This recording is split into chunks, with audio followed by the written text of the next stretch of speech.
میرے پاس ایک خاتون آئی اپنے بچے کا پرابلم لے کر، اور میں آپ کو ایک بڑی دلچسپ بات بتاؤں، چونکہ میں ایک ایجوکیشنل سائیکالوجسٹ ہوں اور 25 سال میں نے اس فیلڈ میں لگائے ہیں، اور میری زندگی کا جو فوکس تھا بچے سیکھتے کیسے ہیں، ان کے مزاج کیسے بنتے اور کیسے بگڑتے ہیں، ان کی شخصیت کیسے بنتی ہے، ان کے اخلاق کیسے سنورتے ہیں اور کیسے بگڑتے ہیں، ایجوکیشن کیسے ہونی چاہیے، اس کے اوپر میں نے کام کیا اپنی زندگی میں۔ میرے پاس ہزاروں پیرنٹس اور ہزاروں ٹیچرز مختلف موقعوں پر اپنے بچوں کا پرابلم لے کر میرے پاس آئے۔ میں آپ کو بڑی عجیب بات آپ سے شیئر کرتا ہوں، جب میرے پاس کوئی ماں یا کوئی باپ یا کوئی ٹیچر کسی بچے کا پرابلم لے کر آتا ہے کہ حضرت اس کو یاد نہیں ہوتا، یہ بھول جاتا ہے، یا اس کے ساتھ بیہیویئرل ایشوز ہیں، یا اس کے ساتھ کچھ اور سائیکولوجیکل پرابلمز ہمیں محسوس ہوتے ہیں، آپ ذرا اس کو دیکھیے، ایسس کیجیے، میں ان سے کچھ سوالات کرتا ہوں، اور ایک سوال ایسا ہے جو میں جب بھی کرتا ہوں اس کا جواب میں آپ کو بتاتا ہوں، وہ سوال کیا ہے اور جواب کیا ہے۔ میں لوگوں سے پوچھتا ہوں یہ بتائیے یہ فزیکلی ٹھیک ہے، صحت کیسی ہے؟ تو جواب ہوتا ہے جی صحت تو بالکل ٹھیک ہے۔ پھر پوچھتا ہوں نہیں ذرا اور بتائیے صحت کیسی ہے؟ تو جواب دیتے ہیں جی یہ بہت کھاتا ہے، موٹا تازہ ہے، سب کچھ کھاتا ہے۔ تو میں کہتا ہوں یہ تینوں باتیں بڑی خراب ہیں، سب کچھ کھاتا ہے، بہت کھاتا ہے، موٹا تازہ ہے، یہ تینوں چیزیں ٹھیک نہیں ہیں۔ یہ تینوں چیزیں یہ بتا رہی ہیں کہ اس کی چوائسز بگڑی ہوئی ہیں، اور اس کی غلط چوائسز کو آپ اس نظر سے دیکھ ہی نہیں رہے کہ اسے ٹھیک ہونا چاہیے۔ اگر کسی ماں کا بیٹا سب کچھ کھاتا ہو اور بہت کھاتا ہو اور موٹا تازہ ہو تو ماں خوش رہے گی، حالانکہ یہ تینوں معاملات مشکل، یہ ٹھیک معاملہ نہیں ہے۔ اسے سب کچھ نہیں کھانا چاہیے، اسے ٹھیک چیز کھانی چاہیے، اسے بہت نہیں کھانا چاہیے، اسے ٹھیک کھانا چاہیے، اور اسے موٹا نہیں ہونا چاہیے، اسے اسمارٹ ہونا چاہیے۔ پھر میں اگلے سوالات کرتا ہوں، میں کہتا ہوں یہ بتائیے، اور یہ وہ کویسچن ہے جس کو وہ چونک جاتے ہیں، کیونکہ وہ مسئلہ لے کر آئے ہیں کہ اس کے بیہیویئرل ایشوز ہیں، یا اس کے کچھ ایکیڈیمک پرابلمز ہیں، یہ اسکول میں فیل ہو گیا ہے، اس کے کچھ لرننگ ڈسیبلٹیز وہ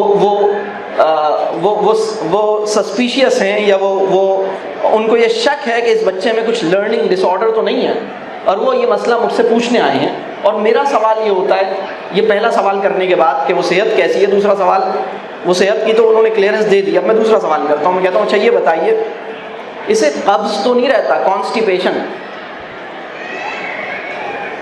تو پہلے تو وہ کہتے ہیں نہیں ایسا کوئی خاص تو نہیں رہتا۔ پھر میں ان سے اس سوال کو اور کریدتا ہوں۔ کیوں کریدتا ہوں؟ اس لیے کہ میرے پاس وہ ریسرچز موجود ہیں جو مجھے یہ بتا چکی ہیں کہ ہماری سوسائٹی کے اندر تقریباً 70% سے زیادہ بچے جن کی عمر 10 سال سے کم ہے وہ حالت کانسٹیپیشن میں ہیں۔ اربن سوسائٹی میں constipation is becoming very very common, اور اس کی وجہ سے ان کے بیہیویئرل ایشوز، اس کی وجہ سے ان کی مینٹل اور سائیکولوجیکل ہیلتھ، اس کی وجہ سے ان کی لرننگ ایبلٹیز، اس کی وجہ سے ان کی انٹلیکچوئل ایفیشنسی، اس کی وجہ سے ان کی کہہ لیجئے طبیعت کے میلانات، یہ سب متاثر ہوئے ہیں۔ تو جب میں ان سے مزید پوچھتا ہوں اچھا یہ بتائیے آپ کا بیٹا جو کہ 9 سال کا ہے یہ دن میں کتنی دفعہ واش روم جاتا ہے، اور پھر جب میں مزید ڈائریکٹ کویسچنز کرتا ہوں تو وہ بات کھلتی ہے، ہاں ویسے کانسٹیپیشن تو رہتا ہے، لیکن کوئی مسئلہ نہیں ہے۔ مسئلہ کیوں نہیں ہے اس کی وجہ بتا دوں۔ اس لیے کہ کانسٹیپیشن اگر 6 مہینے سے بھی ہے یا 4 سال سے بھی ہے، اسکول کی چھٹی تھوڑی ہو رہی ہے۔ مسئلہ تو ہماری سوسائٹی میں مسئلہ اس طرح ڈیفائن ہوتا ہے کہ جو مجھے اسکول کی توقعات پر پورا اترنے سے روک دیتا ہے، مسئلہ وہاں سے شروع ہوتا ہے۔ As long as I am able to satisfy the expectations or meet the expectations of school, this is not a problem. اسی طرح وہ جو شوہر ہیں یا ابا جان ہیں ان کے بہت سارے پرابلمز ہیں، اماں جان کے بہت سارے پرابلمز ہیں، لیکن چونکہ پین کلر یا سلیپنگ پل کھانے سے گاڑی چلتی رہتی ہے تو لہٰذا اسے ہم پرابلم مانتے نہیں، اور ہم سمجھتے ہیں سب ٹھیک ہے۔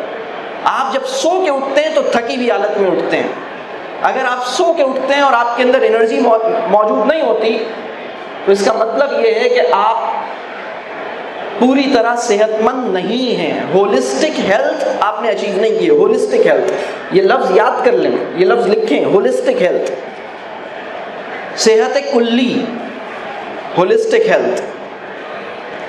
اگر شام ہوتی ہے اور آپ کا موڈ یا آپ کا مزاج بلا وجہ چڑچڑاپن کا شکار ہوتا ہے, آپ کو بات بات پہ غصہ آتا ہے, آپ کے موڈ سوئنگز بہت ہوتے ہیں, آپ کی باڈی میں پین رہتا ہے, کوالٹی آف سلیپ کا تجربہ آپ کو نہیں ہوتا, آپ رات میں سونے جاتے ہیں آپ کی نیند کچی رہتی ہے, ڈیپ سلیپ مدت ہو گئی ڈیپ سلیپ کا تجربہ کیے ہوئے, سو بھی جاتے ہیں تو اٹھتے ہیں تو فریش نہیں اٹھتے, بھوک محسوس نہیں ہوتی, کھانا سامنے آتا ہے, پسندیدہ ڈش سامنے آتی ہے لیکن بھوک نہیں محسوس کرتے. یہ جو بھوک, ایبسنس آف ہنگر ہے نا, ایپیٹائٹ, یہ عدم صحت کا انڈیکیٹر ہے. ہم ان معاملات کو پہچان نہیں پائے. اور کیوں نہیں پہچان پائے؟ اس لیے نہیں پہچان پائے کیونکہ ہم نے صحت کا جو پرسیپشن ہے یا صحت کی جو ڈیفینیشن ہے وہ ٹھیک نہیں ہے ہماری. ہم یہ سمجھ رہے تھے کہ شاید absence of disease is health. نہیں جناب, عدم بیماری صحت نہیں ہوتی. عدم بیماری صحت کا صرف ایک ایسپیکٹ ہوتی ہے. جو ٹوٹل ہیلتھ ہے یا ہولسٹک ہیلتھ ہے وہ صرف ایبسنس آف ڈیزیز سے ڈیفائن نہیں ہوتی. یہ بات واضح ہو رہی ہے؟